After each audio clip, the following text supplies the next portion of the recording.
আসসালামু আলাইকুম। আজকে আমি আপনাদেরকে দেখাবো পাট শাক দিয়ে চিংড়ি মাছের রেসিপি। ফার্স্টে কড়াইতে তেল দিয়ে দিব পেঁয়াজের কুচি, তারপরে দিয়ে দিব কিছু কাঁচামরিচ।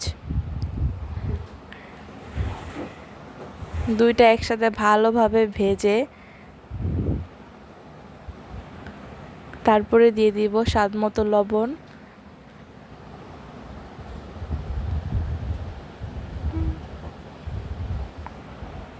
এরপরে দিয়ে দিব চিংড়ি মাছ।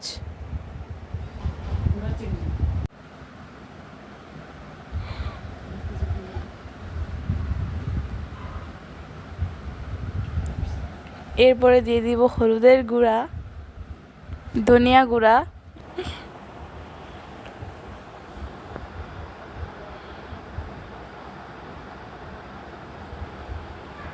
এরপরে দিয়ে দিব এখানে কুচি করে রাখা পাট শাক অ্যান্ড সব কিছু একসাথে ভালোভাবে মিক্স করে নিব।